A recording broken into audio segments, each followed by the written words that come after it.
맥키네 지혜투자 클럽입니다. HLB 오늘 오후 2시부터 이제 주주 간담회가 개최하죠. 3월 달에 이제 업데이트된 이제 IR 자료 내용 한번 살펴보겠습니다. 지금 오전장의 주가는 장중 55,800원 1% 넘게 일단 상승세 흐름 보여주고 있습니다. 내용 한번 살펴보겠습니다. 자, 오늘은 주주 간담회가 있습니다. 2시부터 이제 중소기업 중앙회 KB즈 홀에서 개최가 됩니다. 10개 상장사가 처음으로 일단 한자리에 모여서 사업 현황이라든지 성장 계획, 미래 전략을 주주 여러분께 이제 공유해 드릴 예정이고, 경영진이 직접 이제 Q&A 시간을 마련했기 때문에 결국 이제 가장 중요한 게 리보세라니까 캄넬리주마베 허가 관련되는 여부, 이제 포드파 일정은 7월 23일까지입니다만 항서제약의 현장 실사 인스펙터가 와서 2주간에 하는 부분들이 뭐 진행되고 있는지 아니면 언제쯤 되는지 레터가 왔는지, 그 다음에 뭐 이런 어떤 내용들에 대한 어떤 인포메이션이 나올지 여부가 일단 뭐 가장 중요할 것 같고요. 그 다음에 계열 종목에서는 4월달부터 4월 20일 메리스모의 이 고영암 카티 중간 발표, 6월달에 테라피틱스의 탑라인 발표, 그 다음 7월달, 그 다음 이제 9월달에는 리라프라티닙의 허가 여부, 모멘텀은 이제 9월달까지 지속되고 있는 HLB 그룹이다. 자, 이런 상황에서 이제 애널리스트를 대상으로 이제 4월 초에 IR이 있었고, 그 IR의 내용들이 좀 업데이트된 자료가 있어서 23페이지입니다. 이 내용들을 조금 한번 살펴봐 드리도록 하겠습니다. 26년 3월 달에 이제 그 기존의 자료하고는 좀 업데이트되어 있는 내용들입니다. 한번 핵심적인 부분만 살펴봐 드리도록 하겠습니다. 하나씩. 자, 그럼 내용을 한번 보면요. DNA of breakthrough. 그러니까 뭐 돌파하는, 뭐 진화하는 요런 유전자를 가지고 있는 HLB다. 많이 발전했죠.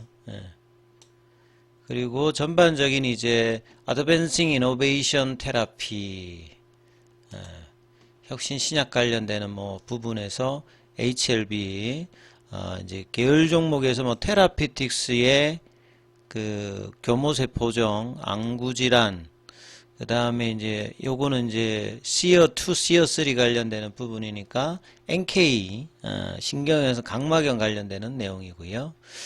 그 다음에 이제 HLB, 뭐 코스닥에 있는 계열 종목들에 대한 쭉 내용들입니다. 상당히 뭐 많이 있고요. 그 다음에 미국 쪽에서는 이뮤노믹도 있고, 뭐 엘레바 테라피틱스, 뭐 베리스모, 이런 형식으로 상장사와 계열사까지 뭐 갖추고 있고요. 뭐 가장 이제 신약 개발사들의 뭐 핵심 기업 가치가 결국 파이프라인입니다. 파이프라인의 어떤 진전도가 어떻게 되느냐. 그래서 엘레바 테라피틱스 같은 경우에는 가나밀차 리보성의 캄넬리주마비 3상을 끝나고 이제 세 번째 이제 그 신청을 1월 달에 해서 리서브션 하고 7월달 최종적인 포드파 일정을 앞두고 있습니다. 1월 23일에 제출했죠. 그 다음에 뭐 위암 관련되는 부분은 이미 임상이 끝나 있는 상태고요. 여기 관련해서는 좀 향후에 또 어떻게 될지. 그 다음에 선양 남성암 같은 경우에는 이상을 끝나고 이제 조건부로 이제 뭐 허가 신청 관련되는 부분 이야기가 지금은 이제 좀 우선순위가 어떻게 될지 일단은 홀드된 상태고요. 그 다음에 담간암 관련해서 이상을 통해서 조건부로 이제 NDA 신청을 일단 1월 27일 했고, 요게 이제 9월 달에 결정이 납니다. 그 다음에 암종불문 관련되는 부분, 리라프라티닙이 암종불문으로 이제 여러 고용암에 사용될 수 있으니, 여기에 대한 어떤 데이터 발표도 뭐 올해 중에 나올 것 같고요. 그 다음에 베리스모가 이 고용암이 가장 관심이 높습니다. 혈액암은 이번에 포스트 세션 발표가 있고, 고용암은 플래너리 세션에서 4월 20일 발표인데, 여기가 좋다라고 하면 대규모 라이센스 아웃 관련되는 기대감이 있기 때문에 이노베이션은 장기적으로 보게 되면 결과만 좋다라고 하면 목표가가 제가 한 15,000원까지 말씀을 좀 드렸던 부분이고요. 그 다음에 이뮤노믹은 요즘엔 이제 기사가 좀 뜸하지요. 그 다음에 테라피틱스의 신경에서 각막염 관련되는 부분, 지금은 이제 미국 임상의 탑라인 발표가 6월 달에 있다. 그래서 계열 종목뿐만 아니라 계열사들의 모멘텀이 올해 지속되는 어떤 상황이고요. 그 다음에 이제 뭐 이 기전에 관련되는 내용이 조금 간략하게 좀 정리가 되어 있는데요. 리보세라닙은 베제팔 저해제입니다. 이 베제프라고 하는 게 신생혈관을 만들어주는 겁니다. 그러니까 암세포 같은 경우 이게 너무나 활발하게 진행되어서 성장하고 뭐 분화하는 뭐 그런 형태라고 보는데, 이제 이걸 이제 타겟하는 것 중에서 베제프도 I형이 뭐 A형도 있고 B형도 있고 뭐 D형도 있고 E형도 있고 뭐 F 리간다가 이렇게 있고, 수용체 같은 경우에도 베제팔 수용체 1, 베제팔 수용체 2, 3 이렇게 여러 가지가 있는데, 리보세라닙 같은 경우에는 베제팔 2를 내부로 가서 효소화를 막는, 신호전달을 막는 구조고요. 이 로슈의 아바스틴 같은 경우에는 항체기 때문에 세포 막 내부로 못 들어와서 밖에서 이런 이제 리간들을 막아주는 그런 이제 항체 타입이고, 리보세라님은 세포막 쪽으로 안쪽으로 들어와서 안지오제네시스는 신생혈관을 만들어주는 건데, 그걸 막는 거죠. 그래서 이런 형태의 기존으로 되어 있고요. 선택성이 탁월한 베제팔 저해자라고 말은 여기 그림이 있는데요. 이 키나제라고 하는 게 이제 효소입니다. 근데 효소가 우리 몸 안에는 뭐 한 500가지 이상 뭐 있다라고 하는데, 여기 그림에서는 한 270가지 정도 나와 있는데요. 이 구조가 다 비슷비슷합니다. 여기 보면 여기 그 있는 게 다 이게 효소란 말이에요. 키나제인데 베제팔 1, 2, 3 돼 있고, 이게 뭐 경쟁약이죠. 스니티닙이라든지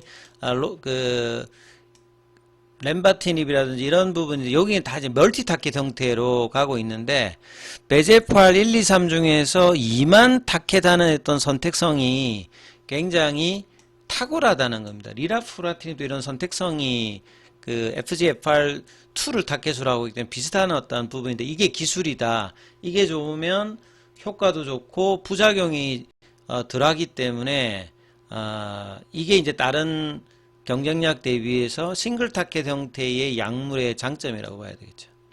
그 다음에 작용 기전을 좀 보여드리면, 여기 그림이 보면 요게 이제 그 암이 있는 상태고요. 여기 이제 뭐 바스큘라 노멀리제이션 같은 경우는 혈관이 정상화되는 보면 좀 규칙적으로 되어 있고, 여기는 보면 뭐 구멍도 있고 혈관이 들쑥날쑥하고 좀 예쁘지 않죠, 혈관 자체가. 그래서 이니비트 안지오제네시스, 그러니까 신생혈관을 하는 것을 막아버리게 되면 혈관이 이제 정상화된답니다. 노멀라이제이션이 되어서. 그러면 이제 혈관이 정상화되면 결국은 이제 우리 몸 안에 있는 면역세포 중에서 암을 공격하는 게 가장 중요한 게 T세포거든요. 그러면 이제 혈관이 정상화되면, 혈관이 정상화되지 못해서 종양 미세환경 때문에 T세포가 가지도 못하고 가도 들어가지 못하는 상황이 있는데, 혈관이 정상화되면 T세포가 암세포 쪽으로 이거는 이제 들어간다는 소리입니다. 인필트레이션 같은 경우에는 이렇게 되게 되면 암세포에 이제 공격을 하는 거죠. 그래서 그 혈관을 정상화시키고 신생혈관을 막으면 이런 어떤 그 작용 기전으로서 암을 공격한다, 이렇게 이제 보시면 될 것 같고요. 그래서 이제 리보세라니까 캄네리주맙을 같이 이제 글로벌 판권은 엘레바 테라피틱스가 가지고 있는 상황이고요. 그래서 간암 1차 치료제 중에서 지금 이거 왜 오른쪽에 있는 거 다 허가받은 거죠. 최초로 나왔던 게 이제 바이엘의 소라페닙, 그 다음에 에자이의 렘바틴앱, 그 다음에 로슈의 아바스틴과 티센트리, 그 다음에 아스트라제네카의 임핀지 임지도, 작년도에 브리스톨 마이어의 옵티보까지 했는데, 가장 이제 중요한 것이 OS 값입니다. 이 간암에서 사용되는 것이 OS 값이 가장 긴 걸로 본다라고 하면, 이 옵티보가 23.7개월이고 리보세인과 캄넬리주맙이 이제 23.8개월이니까 0.1개월 차이 더 많습니다, 분명히. 그러니까 PFS 값은 옵티보가 예, 9.1개월이니까 이게 뭐 헤드 투 헤드는 아닙니다만 여기가 좀 높은 편이다. 근데 이제 해저드 레이쇼를 보면 위험비 감소를 보고 여기는 한 48% 정도를 낮추는 데 대비해서 여기는 해저드 레이쇼가 그러니까 13%밖에 낮추지 않고 있기 때문에 위험비까지 감안하게 되면 PFS 값이 여기도 경쟁력이 좀 있다라고 보여주고요. 그 다음에 ORR 값은 이런 완전 간회와 부분 간회를 합한 거거든요. 여기가 26.8이고 여기가 36.1%. 그 다음에 DCR은 여기다가 ST까지 넣은 거거든요. 전반적으로 보면 데이터 값에서는 전혀 밀리지 않는다. 이런 어떤 장점들을 분명히 가지고 있다는 것들은 우리 투자자들이 알고 계셔야 되는 거고요. 그래서 우수한 생존율, 이게 가장 중요합니다, 사실은. 그리고 이 간암의 병인에서 대부분 이제 B형, C형 간염 관련되는 부분이 많고, 이제 비바이러스성에서는 로슈나 아스트라제네카 제품 같은 경우에는 효능이 좀 떨어지거든요. 근데 리보세라인과 감리주마브는 비바이러스성으로 간암 발생해도 경쟁력을, 효능을 발휘하고 있는 것이 또 장점이다. 그러니까 질환의 원인에 상관없이 쓸 수 있기 때문에 이런 어떤 장점이 있고요. 그 다음에 RB 등급에 있어서도 그러니까 간 기능이 이제 좀 떨어져 있는 환자들 대비해서도 그레이드 1, 2 상태에서도 다 동일하게 좋고, 상대적으로 이제 로슈 제품 같은 경우에는 좀 떨어지는 부분들이 그레이드 2에서는 나타나고 있다. 이런 것들도 계열 종목 대비해서는 장점이다. 이렇게 보실 수 있고요. 전 세계 간암 환자 및 시장 규모라고 하는 말은 이 경제력이 바탕이 되어야지만 환자 수로는 이제 아시아가 월등히 많습니다. 한국이나 일본이나 중국이 훨씬 제일 많죠. 근데 이제 시장 규모로 보게 되면 미국이나 유럽의 시장 자체가 경제력 규모로 해서 시장 규모는 더 크다, 이렇게 봐야 될 거고요. 그래서 지금 올해 1월 달에 리서브미션을 해서 7월 23일까지 버두파 일정이 잡혀져 있고요. 요거는 23일 전 세계 이제 키오피니언 리더 입장에서 긍정적인 리뷰를 그동안 보였고, 그 다음에 지금 두 번째 CRA를 맞았는데 3번 받고 4번 받고 5번까지 받고도 허가받는 약물이 있습니다. 근데 통상 이제 2-3번까지가 일단은 시장에서 기대하는 마지노선이고, 시간이 계속 가면 경쟁력은 좀 사실 떨어진다고 봐야 됩니다. 경쟁력이 있기 때문에. 그래서 두 번째 CRA를 맞고도 어프로브 되는 게 43%, 세 번째 CRA를 맞고도 67% 되는데, 이번에는 거의 좀 되어야 되는 어떤 상황이다. 근데 될지 안 될지는 현장 실사가 결정을 짓겠죠. 그리고 국내에서도 두 번의 CRA를 수령하고 난 다음에 휴젤 같은 경우 허가를 받았고요.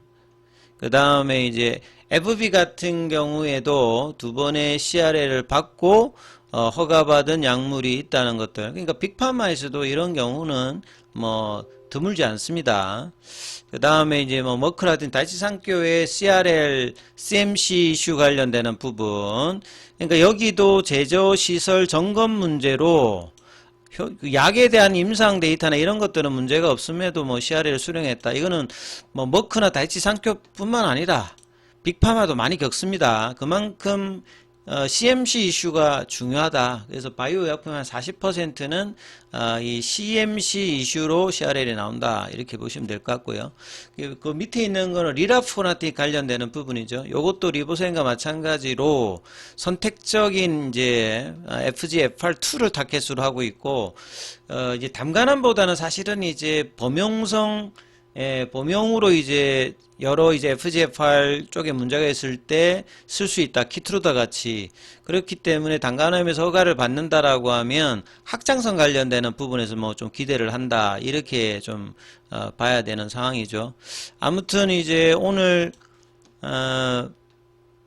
흐름에서 보면 어제 볼린저 밴드 상단을 올려놓고 오늘 이제 양봉이 센 건 아닙니다만, 일단 오늘 기준으로 오전장 볼린저 밴드 상한선 가격이 5만 한 5천원 부근이거든요. 그 위에서 일단 놀고 있습니다. 분봉의 흐름을 보시게 되면 장중에 56,200원까지 올라갔다가 일단 55,000원 위에서 놀고 있는 게 중요하고요. 그 다음에 수급상으로 계속 이제 외국계 프로그램 매수세가 일단 오늘도 들어오고 있는 상황이고, 창구 쪽으로 보게 되면 모건스탠리가 매수를 좀 주도하는 흐름들, 그 다음에 공매도 쪽인 한국하고 신한은 오전장에는 좀 매도를 하고 있는데 55,000원이 좀 지켜지면서 계속 이제 거래량이 트지면서 움직여 나가느냐가 핵심이니까 이 부분 계속 팔로우 하시면서 보시기 바라겠습니다.